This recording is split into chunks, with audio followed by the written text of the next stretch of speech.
Hello friends, नमस्कार। मैं प्रियंका स्वागत करती हूँ आप सभी का आपके अपने चैनल टारगेट टीचर जॉब में। तो फ्रेंड्स, इस वीडियो में हम देखेंगे सीटेट एग्ज़ाम से रिलेटेड मनोविज्ञान के क्वेश्चन। तो यहाँ पर देखिए, ये आपके केंद्रीय शिक्षक पात्रता परीक्षा का सेट है, जिससे हम यहाँ पे टोटल 15 क्वेश्चन ही देखेंगे और ये बाल विकास एवं शिक्षा शास्त्र से संबंधित क्वेश्चन होंगे। तो यहाँ पर मैं आपको पूरा एक्सप्लेन भी करूँगी, क्वेश्चन के आंसर भी। तो चलिए देखते हैं। पहला क्वेश्चन है, प्राथमिक स्तर पर एक शिक्षक में निम्न में से किसे सबसे महत्वपूर्ण विशेषता मानना चाहिए। क्वेश्चन क्या कह रहा है कि एक प्राथमिक शिक्षक जो है उसके अंदर क्या विशेषता होनी चाहिए।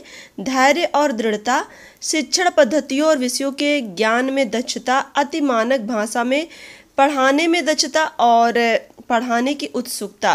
तो यहाँ पे 4 ऑप्शन हमने देखे और चारों में हमें यहाँ पे सबसे जो उपयुक्त आंसर लग रहा है, क्योंकि यहाँ पे क्वेश्चन क्या कह रहा है कि प्राथमिक स्तर पर एक शिक्षक में सबसे महत्वपूर्ण क्या होना चाहिए। वो होना चाहिए धैर्य और दृढ़ता, जिससे कि शिक्षक किसी भी परिस्थिति में किसी भी छात्र या छात्रा की सहजता से समस्याओं का समाधान कर सके। तो इस तरह से इस क्वेश्चन का जो आंसर हो जाएगा वो हो जाएगा option number A. Question number दूसरा हम देखेंगे, एक शिक्षक अपने लोकतांत्रिक स्वभाव के कारण विद्यार्थियों को पूरी कक्षा में कहीं भी बैठने की अनुमति देता है। कुछ शिक्षार्थी एक साथ बैठते हैं और चर्चा करते हैं या सामूहिक पठन करते हैं, कुछ चुपचाप बैठकर अपने आप पढ़ते हैं। एक अभिभावक को यह पसंद नहीं आता है और इस स्थिति में निपटने का निम्न में से कौन सा तरीका सबसे बेहतर हो सकता है। दोस्तों देखिए, इसमें क्या होता है, सीटेट एग्जाम में आपको कॉम्प्रिहेंसिव क्वेश्चन देता है। तो सबसे पहले आप क्वेश्चन के टाइप को समझिए, क्वेश्चन कह क्या रहा है। यहाँ पे क्वेश्चन कह रहा है कि एक शिक्षक है जो लोकतांत्रिक स्वभाव का है और ये कक्षा में अपने विद्यार्थियों को कहीं भी बैठने की अनुमति देता है और सामूहिक पठन करने की भी अनुमति देता है, और कुछ बच्चे चुपचाप बैठकर अपने आप से पढ़ते हैं। कुछ मतलब यहाँ पे ये है कि बच्चा स्वतंत्र वातावरण में अपनी शिक्षा ले रहा है। तो यहाँ पे एक अभिभावक आता है जिसको ये पसंद नहीं आता कि शिक्षक इतनी छूट दे रखा है। तो ऑप्शन क्या दे रहा है ये अब हम देखते हैं। ऑप्शन है कि अभिभावक को प्रधानाचार्य से अनुरोध करना चाहिए कि वे उनके बच्चों का अनुभाग बदल दे, यानी कि सेक्शन चेंज कर दे। अभिभावक को शिक्षक पर विश्वास व्यक्त करना चाहिए और शिक्षक के साथ समस्या पर चर्चा करनी चाहिए। अभिभावक को उस विद्यालय से अपने बच्चे को निकाल लेना चाहिए, या अभिभावक को प्रधानाचार्य से शिक्षक की शिकायत करनी चाहिए। तो यहाँ पे 4 ऑप्शन आप देखेंगे, चारों में जो आपको पॉजिटिव और सटीक लगेगा आप उसी को सबसे पहले प्राथमिकता देंगे। तो यहाँ पर देखिए, सबसे सटीक आंसर क्या लग रहा है कि यदि कोई शिक्षक अपने लोकतांत्रिक स्वभाव के कारण छात्रों को पूरी कक्षा में कहीं भी बैठने की अनुमति देता है, तो एक तरह से यहाँ पर ये सारी चीज़ें देखने के बाद इस स्थिति में छात्रों के बैठने की किसी अभिभावक को परेशानी अगर हो रही है तो उन्हें ये ठीक नहीं लगता है, तो वो सबसे पहले शिक्षक से बात करें, है ना, तथा शिक्षक पर विश्वास उनको करना चाहिए। तो ये हमारा ऑप्शन हो जाएगा, यानी कि हमारा जो ऑप्शन सही हो जाएगा वो हो जाएगा यहाँ पे बी। अभिभावक को शिक्षक पर विश्वास व्यक्त करना चाहिए और शिक्षक के साथ समस्या पर चर्चा करनी चाहिए। नेक्स्ट क्वेश्चन हम देखेंगे, वह अवस्था जब बच्चा तार्किक रूप से वस्तुओं और घटनाओं के विषय में चिंतन प्रारंभ करता है। तो ऑप्शन ए है औपचारिक संक्रियात्मक अवस्था, पूर्व संक्रियात्मक अवस्था, मूर्त संक्रियात्मक अवस्था और संवेदी प्रेरक अवस्था। तो यहाँ पर जो सही आंसर होगा वो हो जाएगा हमारा सी। मूर्त संक्रियात्मक अवस्था में बच्चा किसी वस्तुओं व घटनाओं के विषय में चिंतन प्रारंभ करता है और इस अवस्था का प्रसार 7 से 11 वर्ष में होता है, और इस अवस्था में बच्चा तार्किक चिंतन और वस्तुओं को समझने योग्य हो जाता है। मनोवैज्ञानिक पियाजे के अनुसार बच्चे में इस अवस्था के प्रमुख 5 योग्यताओं का विकास होता है, जिसमें संरक्षण, संख्याबोध, क्रमानुसार यानी कि किसी भी चीज़ को क्रम में लगाना, और वर्गीकरण, पारस्परिक संबंध की क्षमता, ये सारी चीज़ें बच्चे के अंदर आ जाती हैं। कब? 7 से 11 वर्ष की अवस्था में। और बच्चे के अंदर ये सारे गुण भी आ जाते हैं। तो यहाँ पे हमारा सी ऑप्शन सही हो गया था। चलिए देखते हैं क्वेश्चन नंबर 4। मन का मानचित्रण संबंधित है साहसिक कार्यों की क्रिया योजना से, मन का चित्र बनाने से, मन की क्रियाशीलता पर अनुसंधान से, बोध बढ़ाने की तरीके से। तो यहाँ पे हमारा जो सही आंसर हो जाएगा वो हो जाएगा सी, मन की क्रियाशीलता पर अनुसंधान से। मन का जो मानचित्रण होता है उसका अर्थ होता है मन की क्रियाशीलता पर अनुसंधान से, यानी कि किसी कार्य को करने से पहले उसकी एक रूपरेखा मन में बना लेनी चाहिए। तो चलिए देखते हैं, यहाँ पे आपका सी ऑप्शन सही हो गया था। अब हम देखेंगे क्वेश्चन नंबर 5। क्वेश्चन नंबर 5 क्या कह रहा है कि किसी विशेष रूप में प्राथमिक स्तर पर विद्यार्थियों की सीखने संबंधी समस्याओं को संबंधित करने का सबसे बेहतर तरीका है महंगी और चमकदार सहायक सामग्री का प्रयोग करना, सरल और रोचक पाठ्य पुस्तकों का प्रयोग करना, कहानी कथन पद्धति का प्रयोग करना और क्षमता के अनुसार विभिन्न शिक्षण पद्धतियों का प्रयोग करना। अब यहाँ पर देखिए क्वेश्चन ये कह रहा है कि विशेष रूप से प्राथमिक स्तर पर विद्यार्थियों को सीखने संबंधी, यहाँ पे बात किसकी हो रही है? प्राथमिक स्तर की।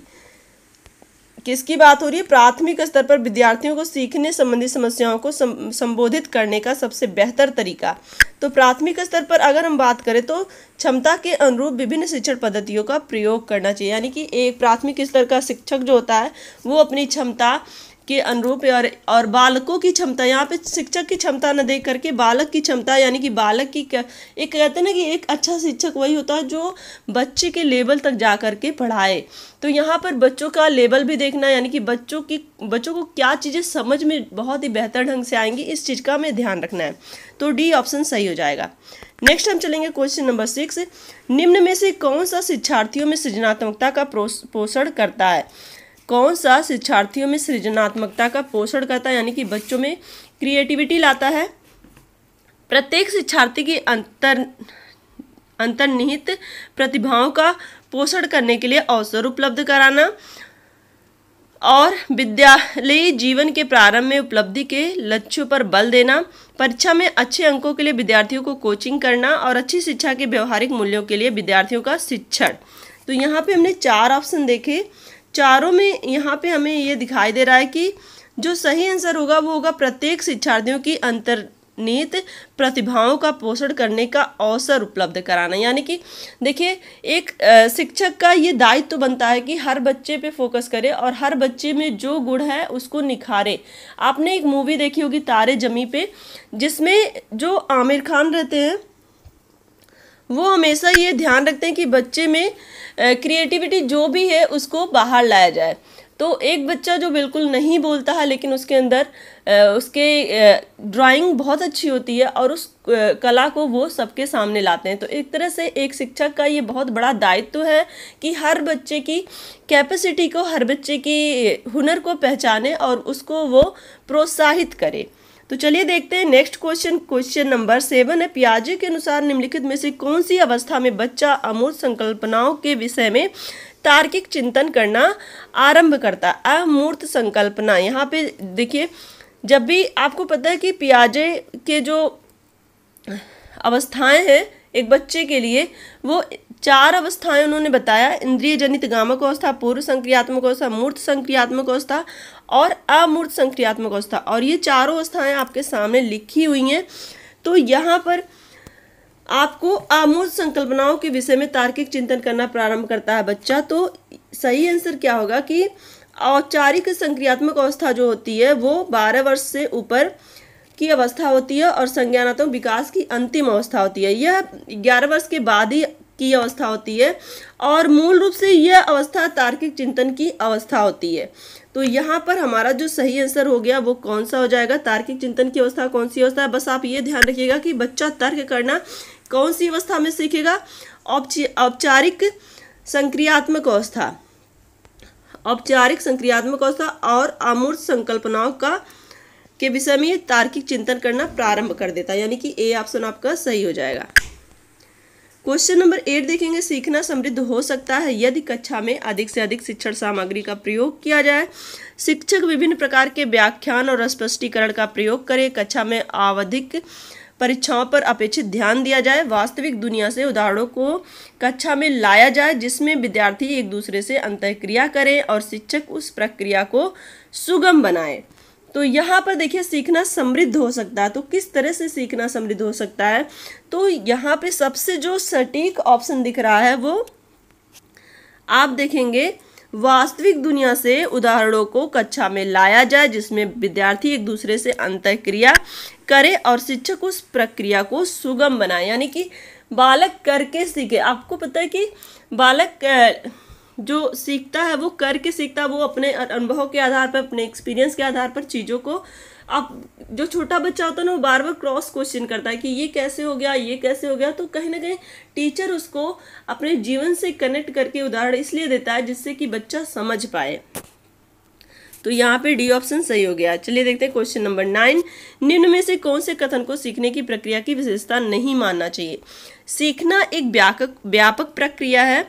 सीखना लक्ष्योन्मुखी होता है।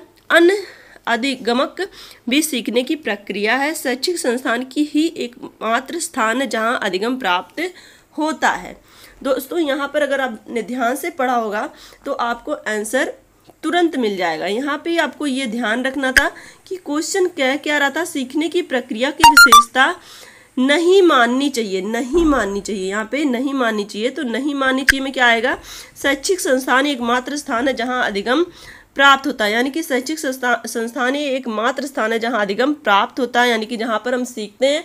ये बिल्कुल ही सही नहीं है। यानी कि यहाँ पर इस क्वेश्चन के अकॉर्डिंग विशेषता नहीं मानना चाहिए, क्योंकि बालक हर जगह सीखता है। हम जीवन पर्यंत सीखते रहते हैं। सीखना जब तक मनुष्य जिंदा है तब तक सीखता रहता है। यानी कि अपने learning is a life long process कह सकते हैं, या फिर सीखना जीवन पर्यंत चलने वाली एक प्रक्रिया है हम कहते हैं। चलिए आगे देखते हैं। यहाँ पे आपका जो ऑप्शन सही हो जाएगा वो डी सही हो जाएगा। क्वेश्चन नंबर 10 हम देखेंगे नेक्स्ट पेज पे। 5वीं कक्षा के दृष्टिबाधित विद्यार्थी, तो यहाँ पे 5वीं कक्षा के दृष्टिबाधित विद्यार्थी की बात हो रही है कि माता पिता और मित्रों द्वारा उसे दैनिक कार्यों को करने में सहायता की जानी चाहिए। ये तो माता पिता करते ही हैं, मित्र भी करते ही हैं। और के साथ कक्षा में सामान्य रूप से व्यवहार किया जाना चाहिए और श्रव्य सीडी के माध्यम से सहायता उपलब्ध कराई जानी चाहिए। के साथ कक्षा में विशेष व्यवहार किया जाना चाहिए। को निचले स्तर के कार्य करने की छूट मिलनी चाहिए। देखिए दोस्तों यहाँ पर 5वीं कक्षा के दृष्टिबाधित विद्यार्थी की बात हो रही है। यानी कि ये जो विद्यार्थी है वो कौन सी कक्षा का, 5वीं कक्षा का, और ये स्कूल से रिलेटेड एक बच्चे की बात हो रही है। तो यहाँ पर जो सबसे सटीक आंसर होगा वो हो जाएगा 5वीं कक्षा के विद्यार्थी के साथ कक्षा में सामान्य रूप से व्यवहार किया जाना चाहिए और श्रव्य सीडी के माध्यम से सहायता उपलब्ध कराई जानी चाहिए। यानी कि ये जो सटीक आंसर होगा वो हमारा हो जाएगा बी। यानी कि क्वेश्चन नंबर 10 का जो आंसर होगा वो हो जाएगा बी। नेक्स्ट क्वेश्चन चलेंगे क्वेश्चन नंबर 11, निम्न में से कौन सा बच्चे की सामाजिक मनोवैज्ञानिक आवश्यकताओं के साथ संबद्ध नहीं है। संवेगात्मक सुरक्षा की अवस्था, शरीर में अपशिष्ट पदार्थों का नियमित रूप से बाहर निकलना और सानिध्य की आवश्यकता और सामाजिक अनुमोदन अथवा सराहना की आवश्यकता। तो यहाँ पर बच्चे की सामाजिक मनोवैज्ञानिक आवश्यकताओं से संबद्ध नहीं है। यानी कि यहाँ पे बच्चे की सामाजिक और मनोवैज्ञानिक आवश्यकताओं से संबद्ध कौन सा नहीं है। देखो संवेगात्मक सुरक्षा की अवस्था ये तो संबंधित है, सानिध्य संगीत की आवश्यकता ये भी है, सामाजिक अनुमोदन अथवा सराहना की आवश्यकता ये भी है। लेकिन अगर हम ध्यान से देखें यहाँ पे, तो यहाँ पे शरीर से अपशिष्ट पदार्थों को नियमित रूप से बाहर निकलना जो एक शारीरिक आवश्यकता है, ना कि सामाजिक मनोवैज्ञानिक आवश्यकता। यानी कि यहाँ पे जो हमारा सही आंसर हो जाएगा वो हो जाएगा बी। चलिए अब हम देखेंगे यहाँ पे। देखिए जो सीटेट का क्वेश्चन पूछता है ना, वहाँ पे बाद में आप ये चीज़ ज़रूर ध्यान से पढ़िएगा कि संबद्ध नहीं है, ये जो नहीं है शब्द बाद में जोड़ देता है ना, ये हमारे क्वेश्चन को बिल्कुल उल्टा कर देता है और हम ये जो नहीं शब्द को नहीं देख पाते, जिसकी वजह से हमारा जो ऑप्शन होता है हम पढ़ते समय हम आंसर गलत कर देते हैं। तो इस चीज़ का आपको ध्यान रखना है। चलिए देखते हैं क्वेश्चन नंबर 12। वह कौन सा स्थान है जहां बच्चे के संज्ञानात्मक विकास को सबसे बेहतर तरीके से परिभाषित किया जा सकता है? विद्यालय एवं कक्षा, पर्यावरण, सभागार, घर, खेल का मैदान। तो यहाँ पर बात किसकी हो रही है? एक बच्चे के संज्ञानात्मक विकास की बात हो रही है। बच्चे के संज्ञानात्मक विकास की बात हो रही है, उसके विकास को बेहतर तरीके से परिभाषित करने की बात हो रही है। तो एक विद्यालय जो होता है, एक कक्षा का जो पर्यावरण होता है, वहाँ पे एक बच्चे के संज्ञानात्मक विकास को सबसे बेहतर तरीके से परिभाषित किया जा सकता है। तो यहाँ पे ए ऑप्शन हमारा सही हो जाएगा। नेक्स्ट हम देखेंगे क्वेश्चन नंबर 13 में देखिए सबसे पहले ही डैश दे दिया है, को एक अभिप्रेरित शिक्षण का संकेतक माना जाता है। तो किसको माना जाता है? ऑप्शन में दिया शिक्षक द्वारा दिया गया उपचारात्मक कार्य, विद्यार्थियों द्वारा पूछे गए प्रश्न और कक्षा में एकदम खामोशी, कक्षा में अधिकतम उपस्थिति।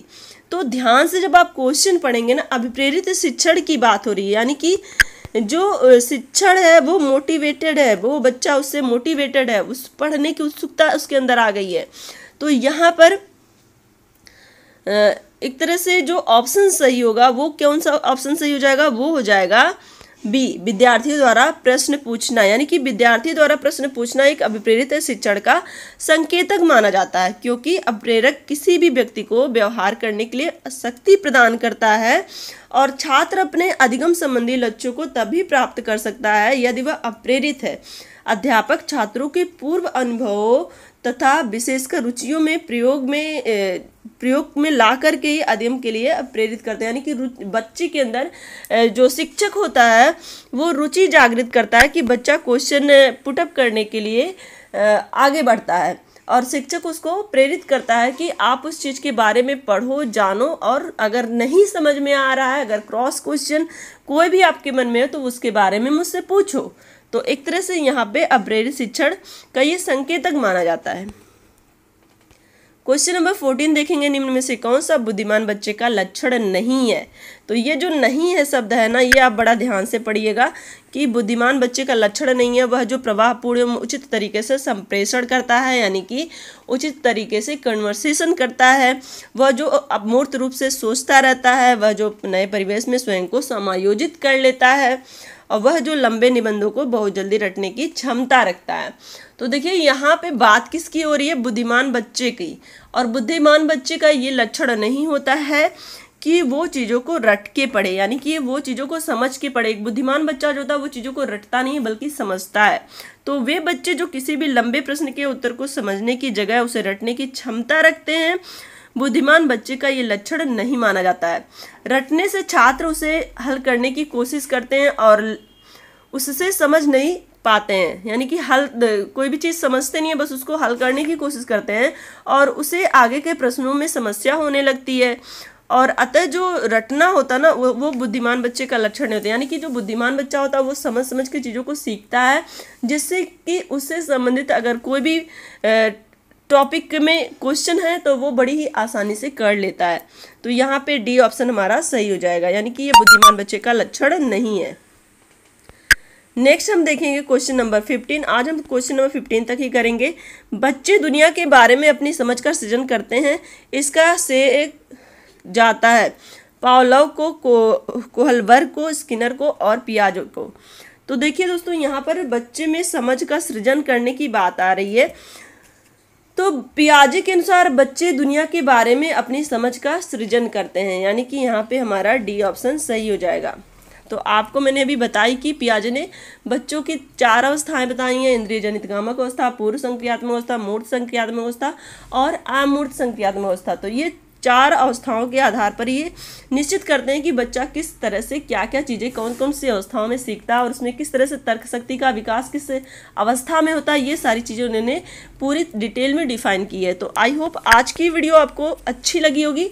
वीडियो अच्छी लगी होगी तो लाइक करिएगा, चैनल पे नए होंगे तो सब्सक्राइब करिएगा। मिलते हैं नेक्स्ट वीडियो में। Take care, bye bye, love you all, जय हिंद। और नेक्स्ट वीडियो में हम लोग पढ़ेंगे 16 से 30 तक के क्वेश्चन, और क्वेश्चन कैसे लग रहे हैं हमें कमेंट करके जरूर बताइएगा। थैंक्स फॉर वॉचिंग, जय हिंद।